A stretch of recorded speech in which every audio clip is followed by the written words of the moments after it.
Coucou à toutes et coucou à tous, donc me revoici pour la dernière partie de mon vlog capillaire au Brésil.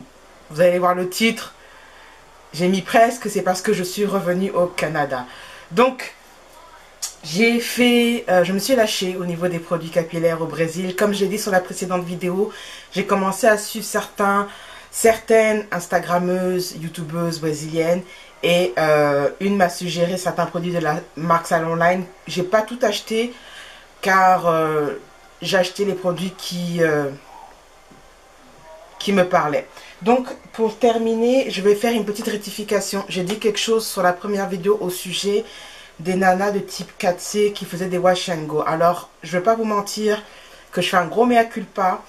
J'étais à Sao Paulo et malgré que le fait qu'à Sao Paulo il fait un peu humide mais pas très humide, je comprends tout à fait pourquoi les filles font des wash and go, shake and go, parce que c'est très difficile d'avoir une définition avec un braids out, twist out ou peut-être même des bigoudis. Ça doit être extrêmement difficile pour faire tenir. J'ai fait une vidéo où j'avais fait un braids out, mes cheveux n'ont pas du tout pris. Bref, ça ressemblait à un afro, c'était pas joli, donc j'ai fini par faire un afro puff et je suis sortie comme ça. Donc mon gros mea culpa par rapport à ça, peut-être que c'est à cause de ça que les filles font des wash and go ou font des routines qui ressemblent à des routines de filles qui ont des cheveux frisés, bouclés ou ondulés. Donc peut-être c'est à cause de ça. Donc voilà, mon gros mea culpa.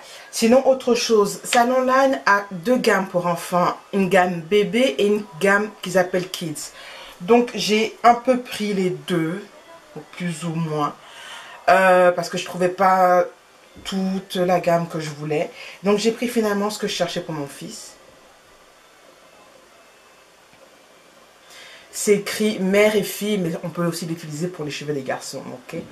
Donc c'est une crème de coiffure qui est bien pour coiffer et aussi pour démêler les cheveux. Je vais tester ça, mais je galère énormément pour démêler les cheveux de mon fils parce que aucun enfant n'aime se faire coiffer. Bref, je me suis pris ça.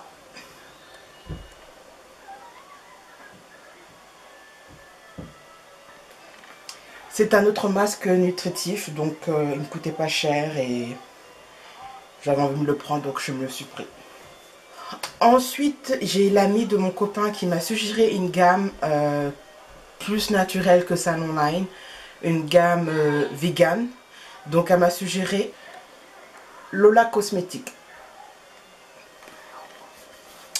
Cette marque est composée de différentes gammes et de différentes catégories pour les cheveux, pour la peau et je crois aussi du maquillage, mais je ne suis pas sûre. Et moi j'ai pris celle qui, selon le fabricant, est le plus adapté à mon type de cheveux. Donc c'est composé de 4 produits. Un gel, un après-shampoing, un shampoing hydratant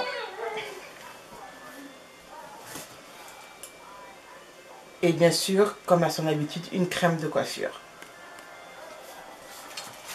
Donc voici ce que je me suis acheté niveau produits capillaires. C'était énorme, j'avoue. Ceux qui me suivent sur Instagram savent vraiment la quantité de produits que j'ai utilisés. J'ai déjà testé certains produits. Salon Line est très particulier, mais je pense qu'il y aura peut-être une différence entre le temps de Sao Paulo et le temps de Montréal. Par contre, je ne prévois pas du tout d'utiliser cette gamme l'été quand il va faire extrêmement chaud à Montréal parce que la gamme contient de la glycérine et la glycérine l'été a tendance à... En tout cas la glycérine l'été pour moi ça ne marche pas. Donc c'est une gamme que j'utiliserai dans l'entre-deux saisons, c'est-à-dire quand il ne va pas faire trop chaud et quand le froid va partir. Vraiment le mini printemps qu'on a ici, c'est cette période-là où j'utiliserai énormément la gamme Salon Line aussi. Je suis tentée là cet hiver de la tester, je la testerai pareil. Je verrai la différence de réaction de mes cheveux par rapport au Brésil. Sinon, oui, au Brésil, il y a beaucoup de naturel, vraiment beaucoup de naturel. J'ai très peu vu de filles soit défrisées, des cheveux lissés. J'ai beaucoup vu de naturel, il y a tout type de cheveux et peu importe la race que j'ai pu voir. J'aime pas ce mot-là, mais vous m'avez comprise. Bah, vous pouvez trouver des filles qui sont plus noires que moi avec des cheveux super ondulés. On peut trouver même des pardas, c'est-à-dire des métisses en portugais, qui avaient des cheveux crépus. Donc il y avait vraiment tout. Au Brésil, c'est le métissage qu'on retrouve là-bas est très particulier parce que vous avez le métissage qu'on connaît, blanc-noir. Il y a d'autres types de métissage comme indigène noir, indigène blanc, indigène noir et blanc. Voilà, donc il y a tout type de cheveux et c'est pas la race ou la couleur de peau qui va déterminer le type de cheveux que la personne a. C'est vraiment très cosmopolite, très melting pot là-bas, racialement, physiquement. Donc c'était vraiment intéressant. J'avais vraiment peur quand j'ai rencontré mon conjoint d'aller chez lui et de marcher avec mes cheveux naturels parce que comme partout dans le monde, avoir à une certaine époque, avoir les cheveux naturels, c'était très mal vu, etc. etc. Donc moi j'avais peur, à la période où j'ai rencontré mon copain, d'aller là-bas au Brésil avec mes cheveux naturels et finalement, bah écoutez, ça s'est très bien passé.